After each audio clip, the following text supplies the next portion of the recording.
Shalom, shalom chez vous. Bonsoir bien-aimés dans le Seigneur. Bonsoir à vous qui nous regardez ce soir. Bienvenue à notre rencontre en ligne dénommée le Paraclet. Gloire à Dieu. Alors j'aimerais comme ça nous inviter à la prière avant de partager l'exhortation que Dieu a déposée dans mon cœur. Prions. Seigneur, nous te rendons toute la gloire pour la grâce d'être encore là ce soir et nous voulons te disposer nos cœurs. Nous prions que ta parole nous fasse du bien, véritablement qu'elle nous change, qu'elle nous transforme, qu'elle nous donne d'aller de l'avant avec toi, dans notre relation avec toi. Je prie pour tous ceux qui sont connectés afin que ta grâce soit sur eux, que cette parole nous régénère, que cette parole nous donne de l'énergie pour continuer la marche. Je prie qu'elle soit une réponse à la question de quelqu'un ce soir, à la question de quelqu'un ce matin.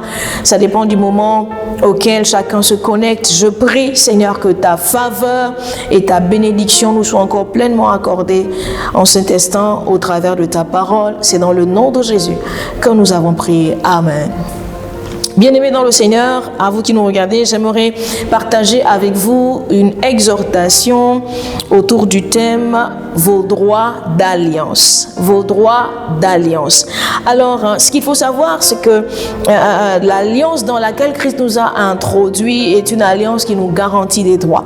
Donc ici, le droit est à voir, est à concevoir comme étant le bénéfice de l'alliance, ce qui est garanti par l'alliance.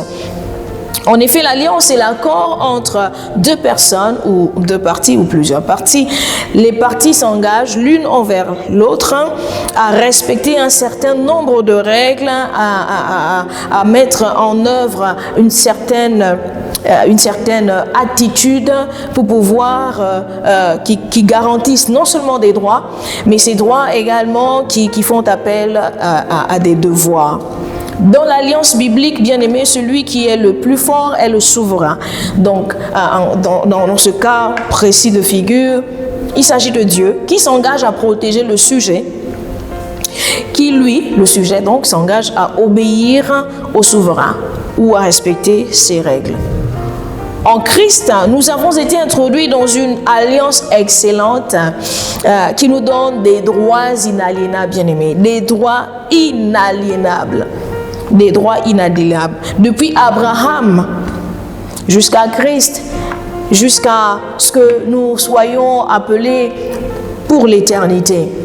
Alors j'aimerais lire avec vous plusieurs passages de la Bible. On va commencer par le livre de Galates au chapitre 3, les versets 6, 9, les versets 26 à 29. Comme Abraham crut à Dieu et que cela lui fut imputé à justice, reconnaissez donc que ce sont ceux qui ont la foi, qui sont fils d'Abraham.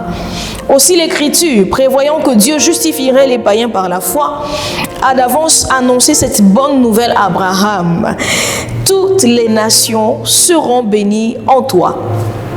Toutes les nations seront bénies en toi, de sorte que ceux qui croient sont bénis avec Abraham le croyant. Le verset 26. Car vous êtes tous fils de Dieu par la foi en Jésus-Christ. Vous tous qui avez été baptisés en Christ, vous avez revêtu Christ. Il n'y a plus ni juif, ni grec, il n'y a plus ni esclave, ni libre, il n'y a plus ni homme, ni femme, car tous vous êtes un en Jésus-Christ. Et si vous êtes à Christ, vous êtes donc la postérité d'Abraham, héritier selon la promesse. Bien-aimés, l'alliance ne suppose pas que des devoirs. Elle suppose fondamentalement même des droits. Dans tous les cas, en Abraham, nous avons obtenu le droit d'être grand, fort et puissant.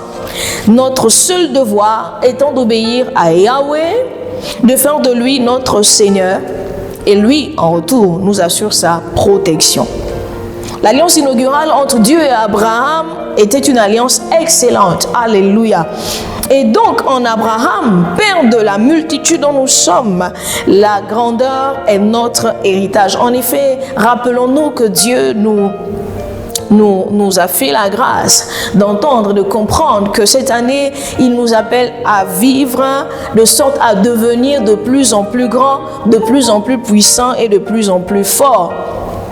Genèse 12, les versets 1 à 3 disent ceci. L'Éternel dit à Abraham, va-t'en de ton pays, de ta patrie et de la maison de ton père dans le pays que je te montrerai. Je ferai de toi une grande nation et je te bénirai. Je rendrai ton nom grand et tu seras une source de bénédiction. Je bénirai ceux qui te béniront et je maudirai ceux qui te maudiront. Et toutes les familles de la terre seront bénies en toi.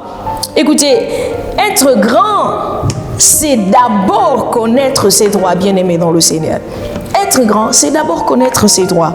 Souvent, nous envisageons la vie chrétienne, le fait de marcher avec Dieu comme un devoir ou un ensemble de devoirs.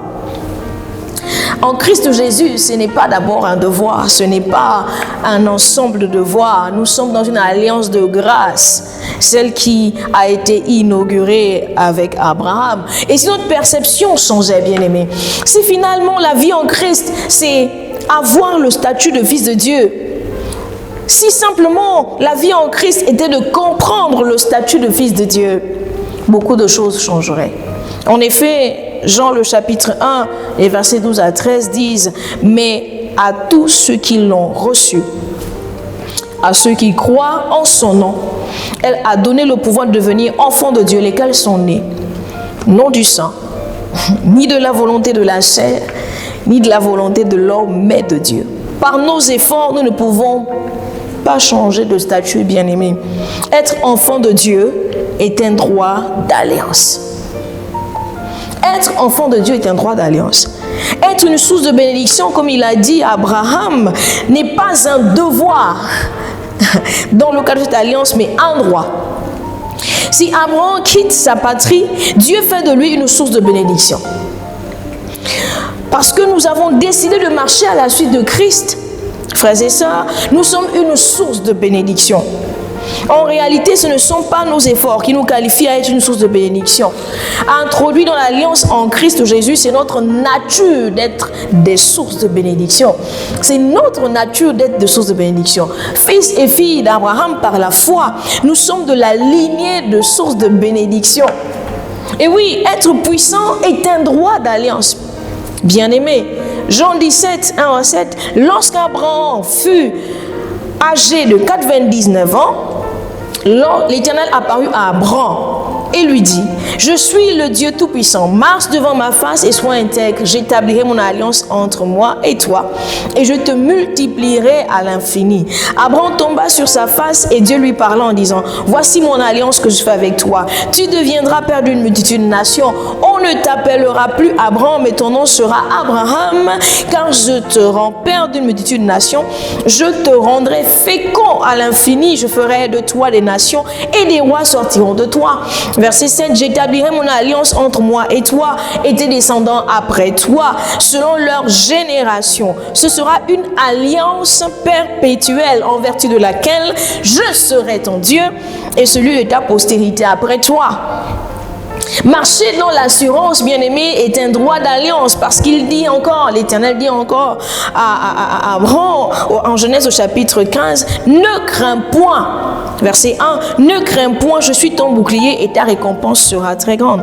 La crainte n'est pas notre partage, non pas parce que nous faisons des efforts, mais parce que c'est un droit de marcher dans l'assurance. Le Seigneur à qui nous avons confié nos vies veille sur nous.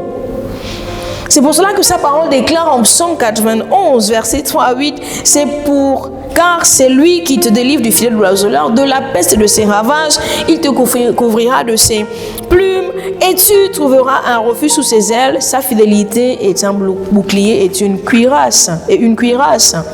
Tu ne craindras ni les terreurs de la nuit, ni la flèche qui vole de jour, ni la peste qui marche dans les ténèbres, ni la contagion qui frappe en plein midi.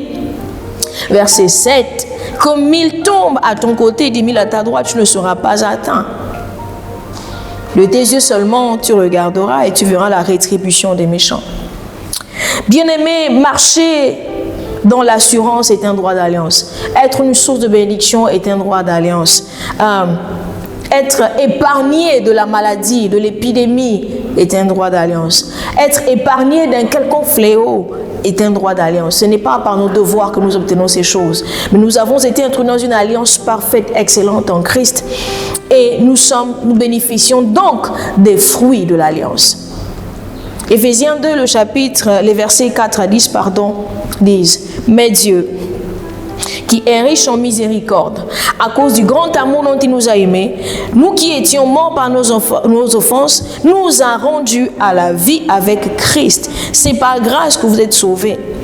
Il nous a ressuscités ensemble et nous a fait asseoir ensemble dans les lieux célestes en Jésus-Christ, afin de montrer dans les siècles à venir l'infinie richesse de sa grâce par sa bonté envers nous en Jésus-Christ. » Verset 8, « Car c'est par la grâce que vous êtes sauvés, par le moyen de la foi, et cela ne vient pas de vous, c'est le don de Dieu.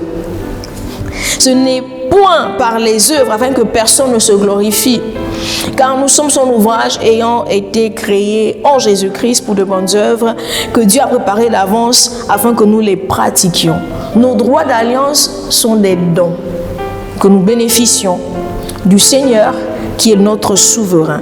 Si nous avons pleinement conscience de nos droits d'alliance, bien-aimés, nous deviendrons assurément de plus en plus grands, de plus en plus puissants et de plus en plus forts. En effet, David a répondu à Goliath, « Tu marches contre moi avec l'épée, la lance et le javelot, et moi je marche contre toi au nom de l'Éternel des armées, du Dieu de l'armée d'Israël que tu as insulté. Aujourd'hui, l'Éternel te livrera entre mes mains. Je t'abattrai et je te couperai la tête. Aujourd'hui, je donnerai les cadavres du camp des Philistins aux oiseaux du ciel et aux animaux de la terre. Et toute la terre saura qu'Israël a un Dieu. Et toute cette multitude saura que ce n'est ni par l'épée, ni par la lance que l'Éternel sauve. Car la victoire, alléluia, appartient à l'Éternel et il vous livre entre nos mains. » L'assurance de David, voyez-vous, bien-aimés, ne reposait pas sur ses expériences passées. La réponse qu'il donne à Goliath montre que toute sa foi, toute sa confiance reposait en l'Éternel. Ce que nous comprenons, c'est que nos victoires ou nos échecs dépendent de notre niveau de connaissance ou d'ignorance de nos droits d'alliance. Nous sommes victorieux ou nous pouvons faire face à l'échec en fonction de notre niveau de connaissance ou d'ignorance de nos droits d'alliance. Si l'Éternel est notre Dieu, notre Seigneur, celui avec qui nous sommes en alliance, alors la victoire est notre, bien-aimé. Nous sommes encouragés ce soir à connaître et à comprendre nos droits d'alliance pour que chaque jour de nos vies, ayant conscience de ces droits d'alliance, nos jours ne soient plus ceux que nous avons connus antérieurement.